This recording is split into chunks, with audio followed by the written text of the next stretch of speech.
कि कभी भी वाक्य पदीयम को कोई समझना चाहे, पढ़ना चाहे, तो उसके सारे विषय आ जाएं। तो क्रमबद्ध रूप में अपना जो यह पाठ चल रहा है, और मैं बहुत कोशिश यही खुद ही करता हूँ कि आप लोगों को ज़्यादा भार न दूँ, लेकिन फिर भी कुछ आवश्यक जो चीज़ें हैं वो सबको समझने चाहिए, इसीलिए उन चीज़ों को लेकर के चल रहा हूँ। तो इसीलिए धैर्य बनाए रखिएगा, और समस्त पाठ होंगे, और अभी नहीं होगा, टाइम बदल जाएगा, लेकिन फिर भी होगा तो इसीलिए कोई बात नहीं। अब हम इसी तरह से वाक्य पदीयम में थोड़ा आगे बढ़ते हैं, और हम यहाँ तक तय कर लिए थे कि हमारा जो शब्द है वह शब्द नित्य शब्द है, और वह जो लोके प्रतीत पदार्थ को ध्वनि शब्द इत्युच्यते, यह जो ध्वन्यात्मक शब्द है, यह ध्वन्यात्मक शब्द उसी स्फोट शब्द का विवर्त रूप है, जो विवक्षावशात जब हम दूसरे को बोध कराना चाहते हैं अपनी बात को, तो उच्चारण स्थान इंद्रिय के द्वारा वह ध्वनि के रूप में अभिव्यक्त हो करके और वह परश्रवण ग्राह्य बनता है और दूसरे को लोक में अर्थबोध होता है। दूसरे लोग जो है उन्होंने कहा कि नहीं, यह ध्वन्यात्मक ही शब्द है, इसके अतिरिक्त और कोई शब्द की सत्ता है नहीं। तो इस बीच में एक प्रसंग बीच में आया था, जिसको मैंने संक्षेप में कहा था कि दो तरह के सिद्धांत चलते हैं। एक असत कार्यवादियों का सिद्धांत है, जो कहते हैं कि पूर्व में इसका यह स्वरूप था ही नहीं, इसीलिए ये एक नया ही स्वरूप है, इसीलिए इससे पूर्व में इसकी सत्ता नहीं है। इसीलिए ध्वन्यात्मक जो शब्द है, इससे पहले इसकी पूर्व में कोई ऐसी स्थिति थी ही नहीं, प्रथम ही उत्पन्न हुआ और यही शब्द है। कार्यवादी का कहना ये है कि भाई कारण के बिना कार्य की स्थिति नहीं बनती है, इसीलिए वह कारण रूप में है, तभी यह द्वितीय जो वर्ण जो है इसमें बोधकता है, इसका अर्थबोध होता है, इसीलिए ये दोनों एक ही चीज़ है। तो हम वैयाकरणों का ये सिद्धांत है कि यह जो दोनों शब्द है जिसको अलग अलग आप देख रहे हैं, ये दोनों अलग अलग नहीं है, ये एक ही चीज़ है, एक ही शब्द है। जो एक शब्द केवल बाहर में इस रूप में प्रकाशित होता है, वो ध्वन्यात्मक जो शब्द आप जिसको बोल रहे हैं, वो शब्द कोई अलग नहीं है।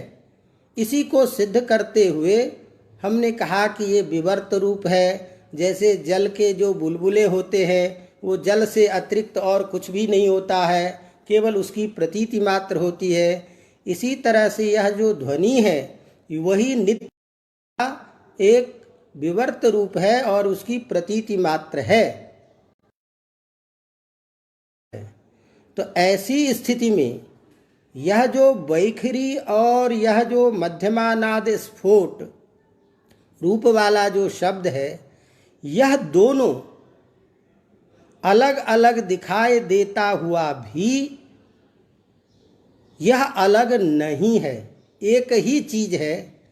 इससे दोनों में कार्य कारण भाव भी है, व्यंज व्यंजक भाव भी है।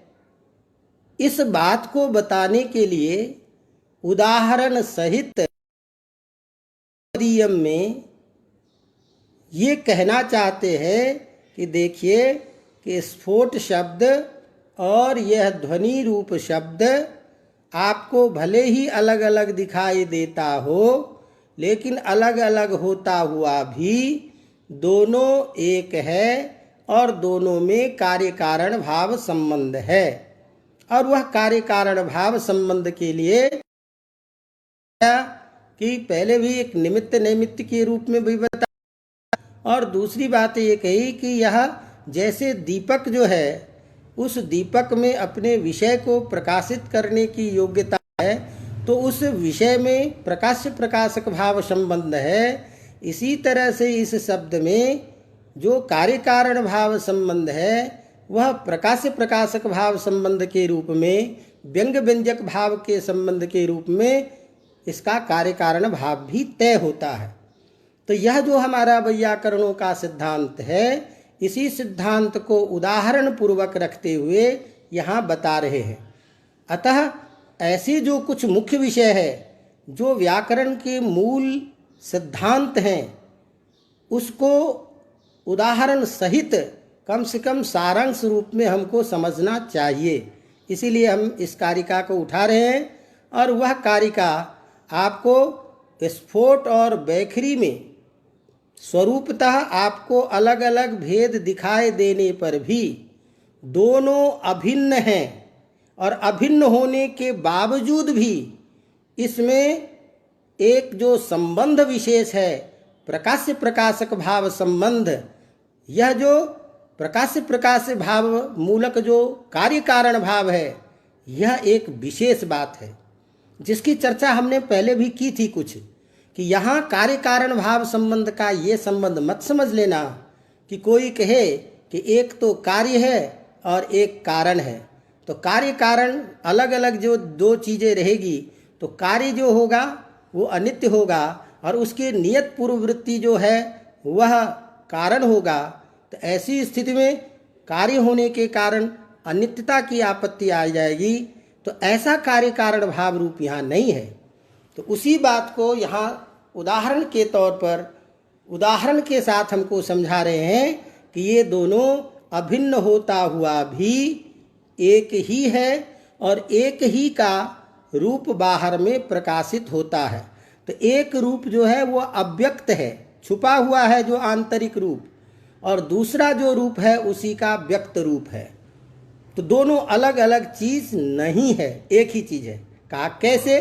तो उस बात को बता रहे हैं कि अरणिस्थम यथा ज्योति प्रकाशांतर कारणम, अरणिस्थम यथा ज्योति प्रकाशांतर कारणम तद्वत् शब्दोपि बुद्धिस्थः श्रुतीनाम कारणम पृथक।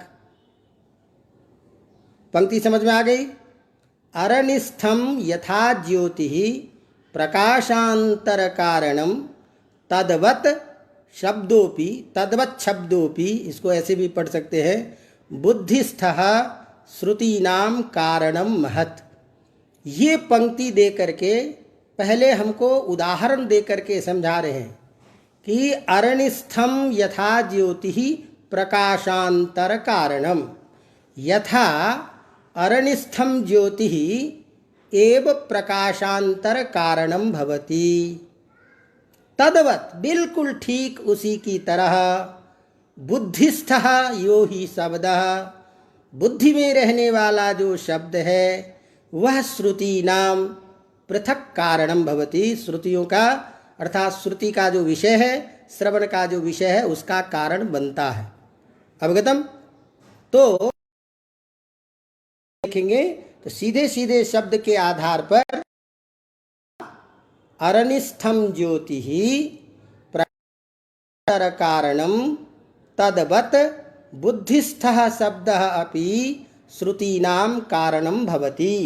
ये इसका शाब्दिक निर्वचन हुआ। अब इस शाब्दिक निर्वचन को थोड़ा समझना पड़ेगा कि कैसे हमको समझा रहे हैं। तो कहते हैं कि देखो, अरणिस्थम, अरणि कहते हैं लकड़ी को, तो अरणि में जो स्थित है, जो अव्यक्त रूप में लकड़ी के अंदर जो छुपी हुई अग्नि है, अर्थात जो विद्यमान जो अग्नि है, जो कभी किसी को दिखाई नहीं देता है, लेकिन उसी लकड़ी को जब अरणि मंथन हम करते हैं, तो अरणि मंथन करने के बाद देखे होंगे आप लोग यज्ञ में कि यज्ञ के अग्नि को प्रज्वलित करने के लिए अरणि मंथन होता है। तो ऊपर से जब दूसरे लकड़ी के खूंटे को, लकड़ी के उस स्वरूप को जब उखल वाला जो बना हुआ जो नीचा जो यूप है, उसको जब बार बार रस्सी से खींचते रहते हैं तो उसमें से अग्नि प्रज्वलित होती है। तो वह जो अरणिस्थ जो अग्नि है, वो अभी अव्यक्त रूप में उसमें हमेशा रहता है, लेकिन दिखाई नहीं देता है। कब दिखाई देता है? जब हम उसको निकालना चाहते हैं और निकालने के लिए प्रयास करते हैं, दूसरे लकड़ी से जब बार बार उसको हम घिसते हैं, तब मथितः सन वह मथने के बाद में वह प्रादुर्भूत होता है दूसरी अग्नि, जिस अग्नि को हम बाहर में नेत्र से देख सकते हैं। तो जो अग्नि अव्यक्त रूप में पहले अरणि में स्थित था, जो दिखाई नहीं देता था, वह प्रयत्न के बल पर बाहर में प्रादुर्भूत होकर के नेत्र का विषय बनता है, और नेत्र के विषय बनने के बाद बाहर जो अग्नि है उस अग्नि का कारण बनता है, अन्य दूसरे प्रकाश का वह कारण बनता है।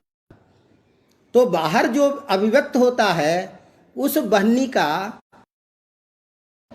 वह जो अग्नि अंतर्गर्भित अग्नि है वही। यदि अंतर्गर्भित अग्नि ना हो तो किसी भी प्रकार से प्रयास करने पर वह अग्नि बाहर आ ही नहीं सकता, बाहर बढ़ने का स्वरूप आ ही नहीं सकता।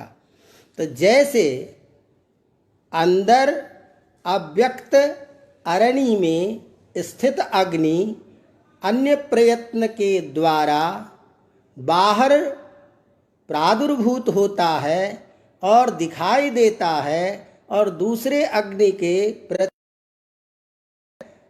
दूसरा जो प्रकाशांतर है, तो बाहर में जो स्थित अग्नि है उस अग्नि के प्रति वह अंदर वाली अग्नि ही कारण होता है।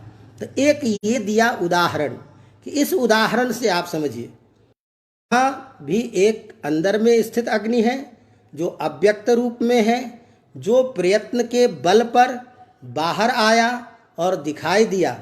तो यह जो द्वितीय जो बाहर में प्रत्यक्षभूत जो अग्नि है, व्यक्त अग्नि, उस अग्नि का कारण वही अनिष्ठ जो अव्यक्त अग्नि है वही है। बिल्कुल ठीक इसी तरह तद्वत एव, उसी तरह से हमारा जो मध्यमा हृदय में स्थित मध्यमानाद में स्फोट रूप में विद्यमान जो आंतर शब्द, जो नित्य शब्द, जो दिखाई नहीं देता है, जो श्रवण का विषय अभी नहीं है, वही विवक्षा के वशात उसी विद्यमान जो अर्थ रूप शब्द उसी को, तो विवक्षा के वशात प्रयत्न के द्वारा तालु आदि उच्चारण स्थानों से जब प्रकाशित होता है, तब जाकर के वह ध्वनि के रूप में स्थित होता है, श्रवण का विषय बनता है और परश्रवण ग्राह्य बनता है। अवगतम? तो इस तरह से जैसे अग्नि के अंतर्गत अंतर्वाह्ययोः दोनों का स्थित अग्नि एक दूसरे अग्नि के प्रति अभिन्न होता हुआ भी दो दो रूप में दिखाई देता है, और अग्नि अंतर स्थित अग्नि ही कारण बनता है। बिल्कुल ठीक इसी तरह आंतरस्थ जो हमारा शब्द है, स्फोटात्मक शब्द, वह बुद्धिस्थ शब्द जब वक्ता के हृदय में यह जो श्रवण का अभी विषय नहीं है, जो सुनने में नहीं आ रहा है, जो स्फोट रूप में है, जो ज्ञानात्मक शब्द है, वही विवक्षा के बल पर जब हम उसको बोलने की इच्छा करते हैं, ऐसे बल पर अर्थबोधन की इच्छा से प्रयत्न आदि के द्वारा उद्बुद्ध होता हुआ वर्ण आदि के रूप में वह ध्वनि के रूप में विवर्त रूप में प्रकाशित होता है, और वह बाहर आकर के श्रोत्र भी जो श्रुति नाम जो सुनने वाले लोग हैं, ऐसे श्रोत्रेंद्रिय के द्वारा दूसरों के द्वारा दूसरों के श्रवणेन्द्रिय से सुने जाने का वह विषय बनता है, अर्थात दूसरे लोग उसको सुन पाते हैं। तो वह जो दूसरे लोग जो सुन पाते हैं वह शब्द जो है उसका भी कारण कौन है? वही आंतरिक शब्द है। इसीलिए यह वही शब्द है जो केवल प्रयत्न के बल पर, विवक्षा के बल पर बाहर में व्यक्त रूप में दिखाई दिया। अतः ये दोनों कोई अलग अलग चीज नहीं है। और वह बाहर में जो प्रकाशित हो रहा है ध्वनि रूप शब्द, उस ध्वनि रूप शब्द का यह कारण है आंतरिक शब्द। उसी बात को लिखते हैं कि यथा अरणिस्थम ज्योति ही प्रकाशांतर कारणम भवति, अर्थात व्यक्त वह्निम प्रति कारणम, जैसे व्यक्त वह्नि के प्रति कारण है, उसी तरह से यह जो आंतरस्थ शब्द है वह स्फोट होता हुआ भी वक्ता और श्रोता की बुद्धि के भेद से, कि चूंकि वक्ता एक बोलता है और श्रोता सुनता है, तो जो सुनता है वह अलग है, इस तरह से भेद का उसमें उपचर्य, भेद का व्यवहार मात्र होता है, भेद का आरोप मात्र होता है, वह भेद वस्तुतः भेद नहीं है। और इसीलिए बाहर आंतरिक को माना जाता है। इसीलिए दोनों में भेद का उपचार करके कार्य कारण भाव को हम तय करते हैं। अवगतम। इसीलिए स्फोट रूप सिद्धांत क्या? स्फोट जो वो शब्द है वही शब्द व्यंग्य है, क्योंकि उसको बोध कराता कौन है? यह ध्वनि रूप जो शब्द है वो। तो ध्वनि रूप जो शब्द है वह व्यंजक है, उसको बोध कराता है। और उसमें क्या होता है कि ध्वनि रूप जो है, जिस प्रकार से ध्वनि हम करेंगे, प्रयत्न करेंगे, दीर्घ करेंगे, उदात्त करेंगे, जो भी करेंगे, तो उसी रूप में अपने स्वरूप को आंतरिक जो शब्द है वह अपने को ढाल लेता है। उसमें कुछ परिवर्तन नहीं है, वो शब्द नहीं है जिसमें जो नित्य है उसमें किसी भी प्रकार का विकार नहीं होता, लेकिन वो ध्वनि के साथ में साहचर्य होने के कारण उसमें जो उदात्त, दीर्घ इत्यादि जो भी प्रयोग करते हैं प्रयत्न के बल पर, उसी में अपने स्वरूप को मिला देता है। तो उसी में अपने स्वरूप के द्वारा प्रकाशित किए जाने के कारण हम उस शब्द में भी ह्रस्व, दीर्घ, उदात्त, अनुदात्त इत्यादि का व्यवहार करने लगते हैं। वस्तुतः उस नित्य शब्द में ऐसा। तो इस तरह से जो यह वैखरी वाक है, वैखरी जो ध्वनि रूप है, यह उसका प्रकाशक है।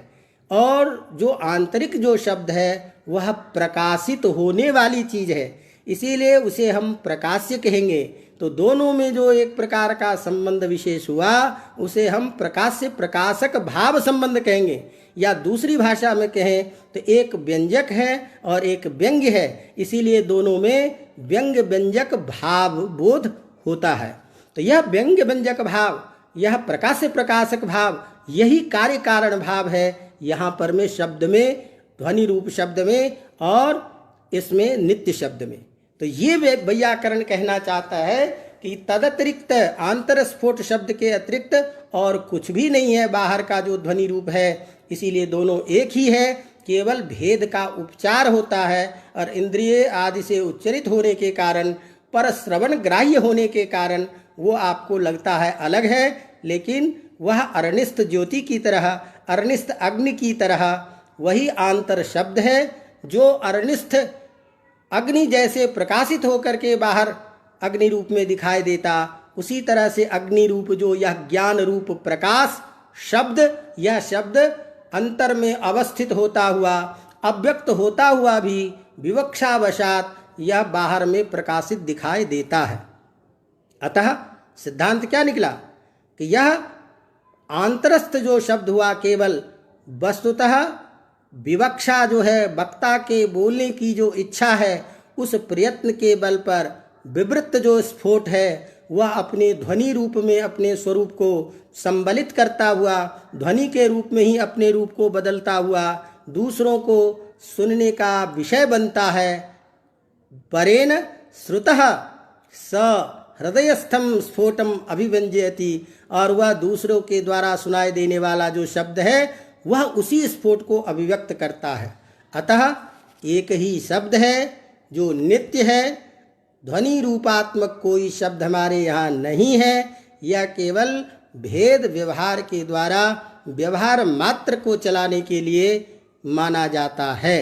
अतः एक एव शब्दः। ये इस उदाहरण के द्वारा इस तरह की बातें की। अवगतम? तो एतेन किम सिद्धम? एतेन एतत् सिद्धम यद नैयायिकाः एवं कथयन्ति। जो नैयायिक ये लोग ये कहते हैं कि नहीं भाई, ये हमारा ध्वनि एक स्वतंत्र शब्द है, शब्द, इससे पहले कोई सत्ता नहीं है इस शब्द के स्वरूप की, इसीलिए हम इसको कोई दूसरा जो है इसके प्रति कारण ये नहीं मानते हैं। यह स्वतः उच्चरित और उत्पन्न होने वाला यह शब्द ही यही है जो अर्थबोध के प्रति कारण है। ये उनका कहना है। हमारा कहना ये है कि नहीं, यह केवल प्रतीति मात्र है। वस्तुतः शब्द तो वही है जो नित्य स्फोट रूपात्मक है। ये यहाँ तक एक सिद्धांत को प्रतिपादित कर दिया। अब बात आती है कि जब आपने ये तय कर दिया कि दोनों एक ही चीज़ है, तो स्फोट और बैखरी जो है दोनों को आपने क्या मान लिया? वैयाकरणों के आधार पर एक मान लिया। अब जरा ध्यान दीजिए, समस्या क्या आ रही है कि जब दोनों एक ही हुआ, ध्यान दीजिए, बैखरी भी एक ही और स्फोट भी एक ही, दोनों एक ही चीज़ है। तो अब वह जो स्फोटात्मक शब्द है वो एक ही हुआ आपका। आप कह रहे हो नित्य है, एक है। तो ऐसी स्थिति में एक ही स्फोट शब्द जो है वह एक ही घट पट आदि के रूप में जो अनेक अर्थ है उस अनेक अर्थ का वाचक होने लगेगा। क्योंकि ध्वनि तो आप अलग मानते नहीं। तो ध्वनि यदि अलग मानते तो अलग मानने के कारण घट की ध्वनि अलग है, पट की ध्वनि अलग है, शब्द के अनेकत्व का बोध होता है। अब आप क्या कह रहे हो कि नहीं भाई, ध्वनि नाम की कोई अलग चीज़ है नहीं, वही ध्वनि और स्फोट एक ही चीज़ है, तो वह स्फोट आपका एक है। तो ऐसी स्थिति में एक जो नित्यात्मक शब्द है, उस एक नित्यात्मक शब्द से जितने भी घटपट आदि पदार्थ हैं उन सभी पदार्थों का बोध एक ही उस आपके स्फोट रूप शब्द से होने लगेगा। ऐसी स्थिति में घट शब्देन पटस्यापि अर्थस्य बोधापत्ति ही। घट शब्द से पट शब्द का भी अब अर्थबोध होने लगेगा, क्योंकि एक जो है वही सभी अर्थ का वाचक होगा। तो ये एक बड़ी समस्या आ गई। इसका समाधान क्या करेंगे? हम तो क्या करते हैं कि सारे शब्द उच्चरित होते हैं, जिस प्रकार के ध्वनि का बोध होता है उस तरह के शब्द अर्थ को बताता है। अब आप कह रहे हो कि ध्वनि और ये स्फोट एक ही चीज़ है, तो जब एक ही चीज़ है तो एकस्यैव एकेनैव शब्देन अन्येषामपि घटपदादीनां बहूनामपि पदार्थानां बोधापत्ति ही, इसके बोध की आपत्ति होने लग जाएगी। ये आशंका हुई। इस आशंका को ध्यान में रख करके वैयाकरण कहते हैं, भर्तृहरि कहते हैं कि आप लोग चिंता मत कीजिए, ये जो आप तर्क दे रहे हो ये तर्क आपका ठीक नहीं है कि ऐसी स्थिति में एक ही घट से सभी पदार्थों का बोध होने लग जाएगा। ये जो आप समस्या उत्पन्न कर रहे हो, ये जो आप आशंका कर रहे हो, ये आपकी आशंका ठीक नहीं है। फिर क्यों नहीं बोध होता? कैसे अलग अलग बोध होगा? ये समस्या है। तो इसी समस्या को समाधान करने के लिए तुरंत साथ दूसरी कारिका लिखते हैं कि ध्यान दीजिए, ये स्फोट और बैखरी के एक होने पर भी एक शब्द के द्वारा अनेक अर्थों की उपस्थिति, अनेक शब्दों का बोध नहीं होगा। क्यों? तो उसके लिए कारिका लिखते हैं। ध्यान दीजिए, समझ में आ रहा है? कोई कठिनाई तो नहीं हो रही है? वैसे संख्या जैसे जैसे कम होती जा रही है, बहुत अच्छी बात है। अपन भी सोचते हैं कि जल्दी जल्दी आप लोग भी मैदान छोड़ के चलिए, तो अपन इसको भी विराम देंगे। अवगतम? तो अब इस स्थिति में कारिका लिखते हैं, वितर्कितः पुरा बुद्ध्या क्वचिदर्थे निवेशितः। ध्यान दीजिएगा, चर्चा करेंगे। अभी प्रसंग ध्यान रखिए कि आप अभी तक स्फोट और बैखरी को एक मान रहे हैं। अब एक मानने पर स्थिति क्या होगी? एक ही शब्द के होने से, एक ही शब्द से अनेक प्रकार के जो घटपट आदि अर्थ हैं सभी अर्थों का बोध होने लग जाएगा।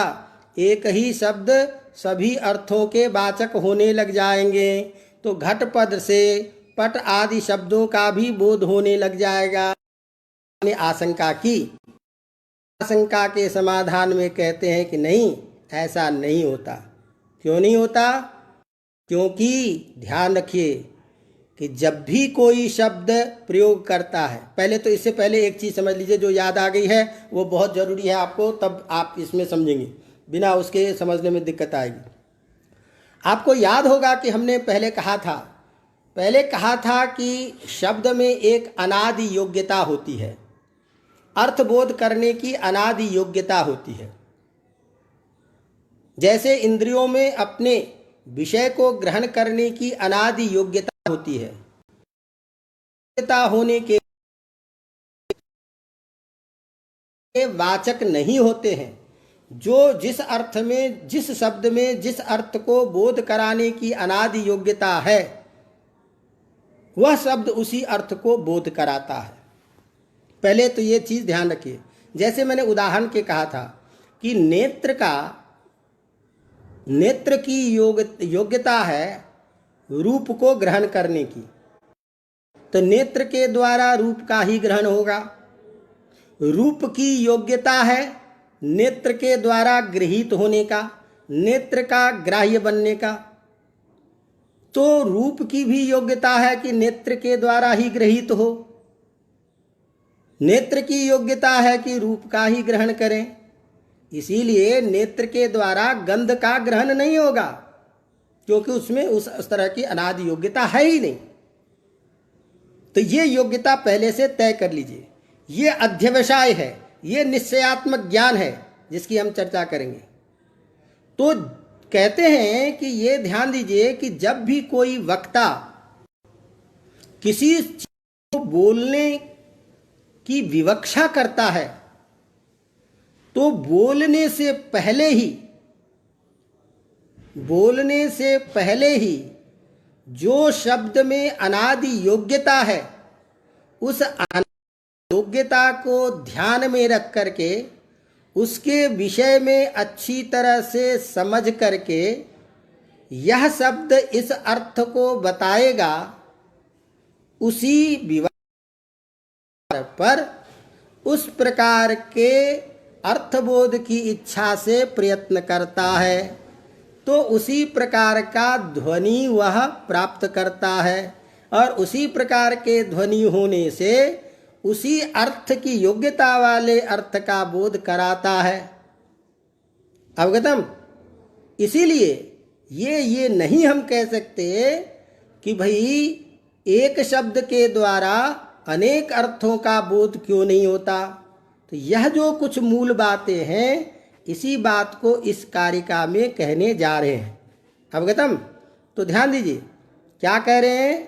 वितर्कितः पुरा बुद्ध्या क्वचिदर्थे निवेशितः कारणेभ्यो विवृत्तेन ध्वनिना सो अनुगृह्यते। ये केवल पंक्ति पढ़ रहा हूँ ताकि पंक्ति भी कैसे पढ़े बोले स्पष्ट उच्चारण हो जाए, इसलिए बता रहा हूँ। तो वितर्कितः पुरा बुद्ध्या क्वचिदर्थे निवेशितः, तो पुरा पहले, कब? पहले, पुरा माने पहले, तो कब पहले? जब विवक्षित अर्थ को बोध करने के लिए शब्द का प्रयोग करना चाहते हैं, उससे पहले। अर्थात विवक्षित अर्थ को बताने के लिए जो शब्द का प्रयोग करना चाहते हैं, उस शब्द के प्रयोग से पहले, पूरा पहले क्या? बुद्धिया, बुद्धि से, मन से, वितर्कितः अच्छी तरह से विशेषेण तर्क निश्चय कर लिया कि यह अर्थ का वाचक शब्द ये होगा जो अनादि योग्यता से प्राप्त है, इस अर्थ को का संबंध इस शब्द से है, ये शब्द इस अर्थ को बताएगा। इति वितर्कितः विशेषेण तर्कितः सिद्धांतितः अध्यस्तो वा, विशेष रूप से जो अध्यस्त ज्ञान प्राप्त कर चुका है, तर्क करके निश्चय कर लिया है, तदर्थ संबंधितः, यह उस अर्थ का संबंधित है। तो कौन सा शब्द किस अर्थ, कौन सा अर्थ को बताने के लिए कौन सा शब्द है, ये निश्चय करके, बुद्धि में पहले निश्चय करके फिर क्या करते हैं, बौद्धस्य, वह जो बुद्धि में जो शब्द है वो बुद्धि में ही जो स्थित अर्थ है उस अर्थ का अध्यवसाय कर लेता है कि यह अर्थ इस शब्द को, ये सारे के सारे बौद्ध अर्थ भी बौद्ध और शब्द भी बौद्ध।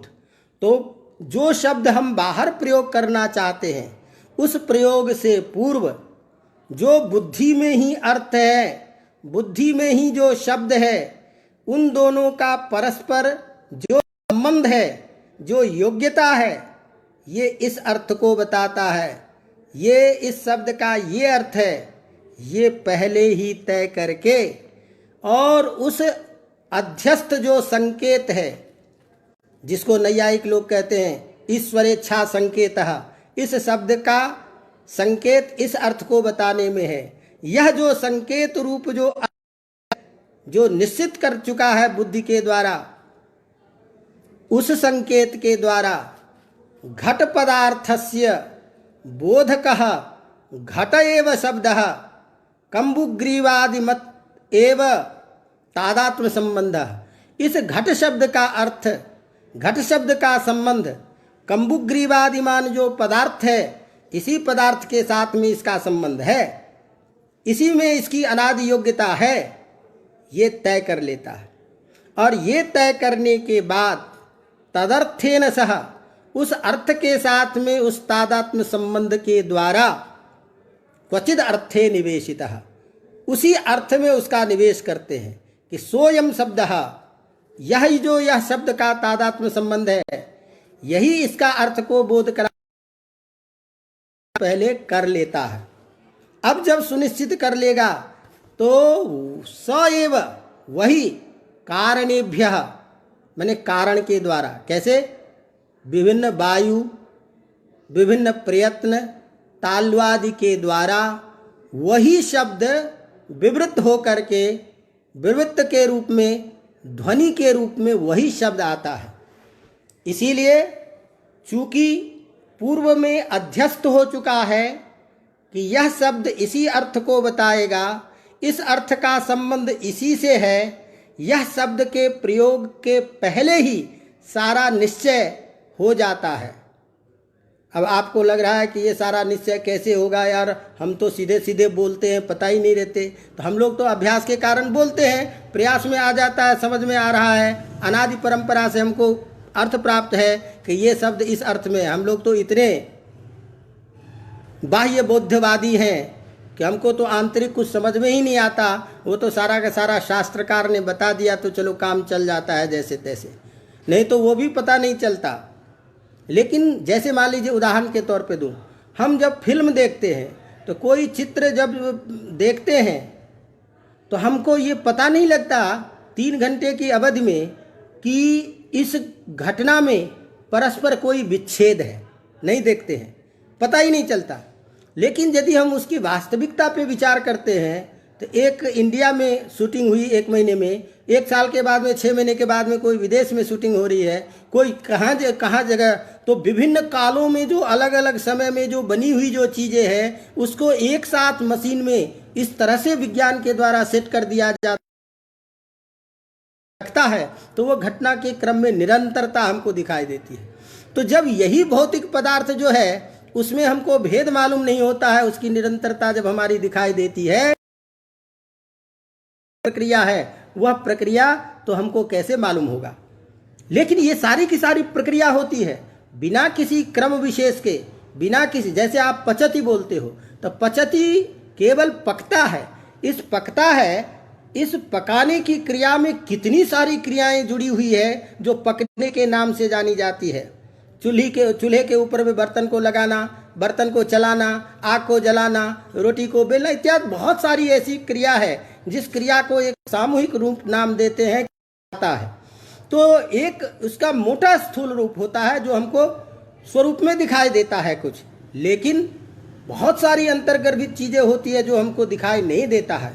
इसी तरह ये अनादि योग्यता से जो प्राप्त अर्थ है, वह अनादि योग्यता से इस अर्थ का संबंध इस शब्द के साथ में है, यह अनादि योग्यता से प्राप्त है। तो यह जो अनादि योग्यता से निश्चित है तय, ओम इत्येकाक्षरम ब्रह्म, हमने कहा कि ओम जो है ये ब्रह्म का वाचक है, ब्रह्म का बोधक शब्द है। हमने कहा घटः कंबुग्रीवादिमान अर्थस्य वाचकः, ये अनादि व्यवहार परंपरा से जो हमको ज्ञान प्राप्त हुआ। अब अंदाजा कर लीजिए कि मान लीजिए हमको इसको तकिया कहते हैं। अब इस तकिया को लोगों ने कहा, हमारे पूर्वजों ने, कि भैया इसका नाम तकिया है, तो आज हम तकिया समझ लेते। कल यदि इसको पहले इसी को गद्दा के नाम से कहा जाता तो आज हम गद्दा ही समझते कि नहीं समझते? आपके पास समझने का आधार क्या है? वही व्यवहार परंपरा है। तो इस पदार्थ को हम घट कहते हैं, इस पदार्थ को ये कहते हैं। उनको किसने बताया? फिर उनको किसने बताया? तो जो शब्द जिस अर्थ में अनादि परंपरा से प्राप्त है, जो ऋषियों के द्वारा दृष्ट ज्ञान है कि यह शब्द इस अर्थ में होता है, तो वह अनादि योग्यतावाचक जो शब्द होता है। तो शब्द वक्ता जो है उस शब्द को प्रयोग के करने से पहले कौन सा शब्द किस अर्थ में सुनिश्चित है तय कर लेता है, और उसी आधार पर वह शब्द विवक्षा के बसात करता है। तो चूंकि एक अर्थ में निश्चित जो शब्द है, उसी शब्द के द्वारा उच्चरित जो ध्वनि है, वो ध्वनि उसी अर्थ को बताएगा, उससे भिन्न अर्थ को कभी बोध नहीं कराएगा। इसीलिए नित्य होता हुआ भी, वह एक होता हुआ भी एक स्फोट के द्वारा अनेक अर्थों का वाचक एक साथ वो नहीं हो पाता, क्योंकि तादात्म्य जो संबंध है, शब्द की अनादि योग्यता है, उसको निश्चित करके अयम शब्दः अस्य अर्थस्य वाचकः एवं विचार्य, इस तरह के विचार करके उसी प्रकार की विवक्षा, उसी प्रकार के प्रयत्न के हो करके वह ध्वनि का बोध होता है, ध्वनि उच्चरित होता है। इसीलिए उस ध्वनि को के द्वारा उसी अर्थ का बोध होगा। उसी ध्वनि में जैसे आप उदात्त अनुदात्त इत्यादि व्यवहार करते हैं विवक्षावशात उच्चारण करने में, तो यह उच्चारण स्थान के द्वारा जो उसमें हरस दीर्घ आदि का बोध होता है, उसी में बेचारे नित्य शब्द जो है अपने स्वरूप को अंतर स्थित कर लेता है, उसी में उसमें से व्याप्त होकर के प्रकट करता है। ऐसी स्थिति में वह जो निश्चित अर्थ में प्रयुक्त जो शब्द है, वही निश्चित अर्थ वाला ध्वनि के रूप में आएगा और उसी निश्चित अर्थ को बताएगा। इसीलिए अन्य अर्थ को कभी भी बताता नहीं है। स एव तस्य अर्थस्य उपगृह्यते अनुगृह्यते, अर्थात उपक्रियते, उसको उपकृत करता है, उसी अर्थ को बोध करता है। न तेन एतेन एकेन अन्यस्य अर्थबोधः, इसलिए एक जो उच्चरित शब्द है, उस एक उच्चरित शब्द से अनेक अर्थों की उपस्थिति नहीं होती है। तो निष्कर्ष निकला कि जिस प्रकार के धर्मों से युक्त होकर के ध्वनि का हम प्रयोग करेंगे, उस धर्म वाला ही वह उस शब्द को अभिव्यक्त करेगा।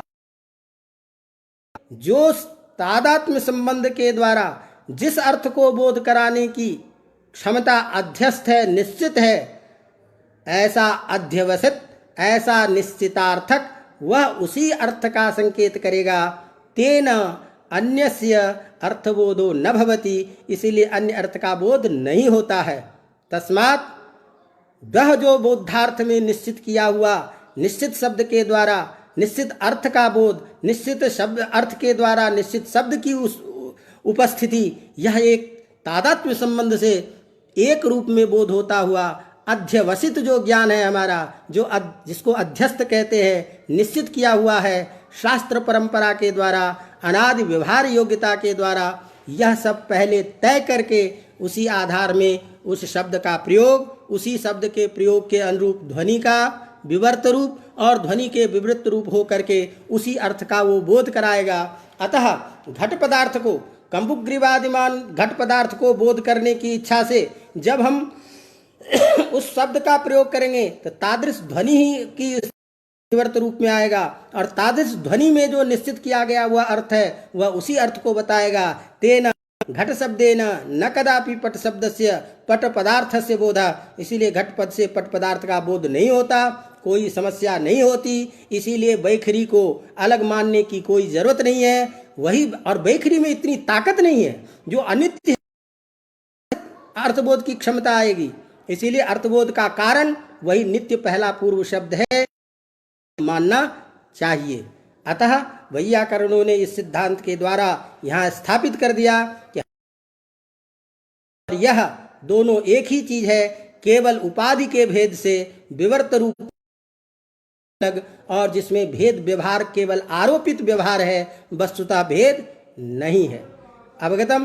तो मैं समझ रहा हूँ यह एक सिद्धांत यहाँ पूरा हुआ। इसीलिए स्फोट और वैखरी के दोनों का एकत्व सिद्ध करके, और एकत्व होने पर भी एक से अनेक अर्थों का एक साथ अर्थबोध नहीं होता है। इसके पीछे जो कारण है वह कारण क्या है? शब्द अर्थ का तादात्म्य संबंध, और वह अनादि योग्यता से निश्चित अर्थ को बताने की जो शब्द की योग्यता है, उस योग्यता का पूर्व में निश्चय करके तदनुरूप ही शब्द का प्रयोग, तदनुरूप ही ध्वनि का, और उसी का श्रोता के द्वारा उसी अर्थ का बोध होता है।